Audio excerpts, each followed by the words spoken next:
এই রকম রেসিপি থাকলে তো কথাই হবে না, একটা খেয়ে মন ভরবে না। খেতে তো ভীষণ ভালো লাগে, এতটাই মজার হয়েছে। এই রেসিপিটা এয়ারটাইট কন্টেনারে ভরে 1 মাস পর্যন্ত রাখা যাবে। চলুন দেখে নিই। এখানে আমি 5টি ডিম নিয়েছি। ডিমগুলাকে একে একে ভেঙে নেব। আপনি যদি আমার চ্যানেলে নতুন হয়ে থাকেন, চ্যানেলটি সাবস্ক্রাইব করে নিতে পারেন।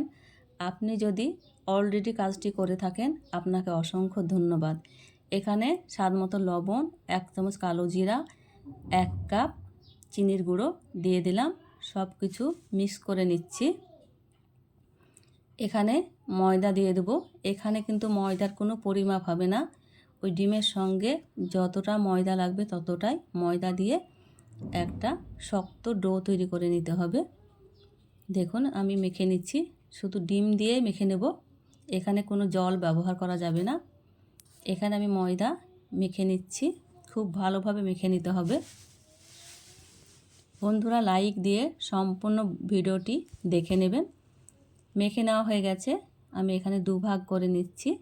2 ভাগ করে এভাবে গোল করে নিচ্ছি। এইভাবে চাকুর সাহায্যে ছোট ছোট পিস করে কেটে নেব। ভিডিওটি একটু ভালো লেগে থাকলে বেশি বেশি করে বন্ধুদের সঙ্গে শেয়ার করে দেবেন।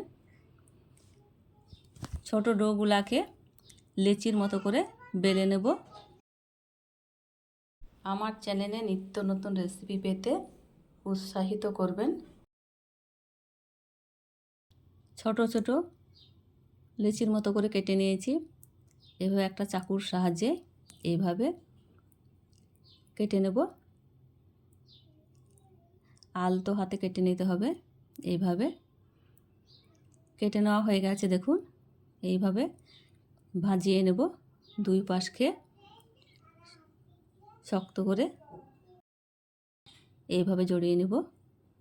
এইভাবে আমি সবগুলাকেই একে একে করে নিয়েছি। গ্যাসে তেল চাপিয়ে দিলাম। ফ্রাই প্যানে তেল গরম হয়ে গেছে, এবার দিয়ে দিচ্ছি। মিডিয়াম আঁচে ভেজে নেব হালকা বাদামি কালার করে। একদিক হয়ে গেছে, উল্টিয়ে নিচ্ছি। দেখুন কত সুন্দর লাগছে। এইভাবে করলে খেতে তো দারুণ হয়, দেখতেও খুব সুন্দর লাগছে, ফুলের মতো। বাদামি কালার করে ভেজে নিয়েছি, এবার তুলে নিচ্ছি। থালায় ঢেলে নেব। বাকিগুলো একই রকমভাবে ভেজে নেব।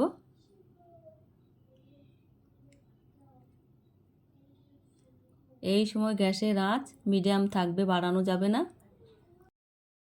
ভাজা হয়ে গেছে, আবারও তুলে নিলাম। দেখুন ময়দা আর ডিম থাকলে ঘরে খুব সহজেই ঝটপট বানিয়ে ফেলা যায়, এতটাই মজার ও মুচমুচে হয়। দেখুন আপনাদের একটা ভেঙে দেখাচ্ছি, এতটাই মুচমুচে। দেখুন ভিডিওটি ভালো লাগলে কমেন্ট করে জানাবেন কেমন হয়েছে।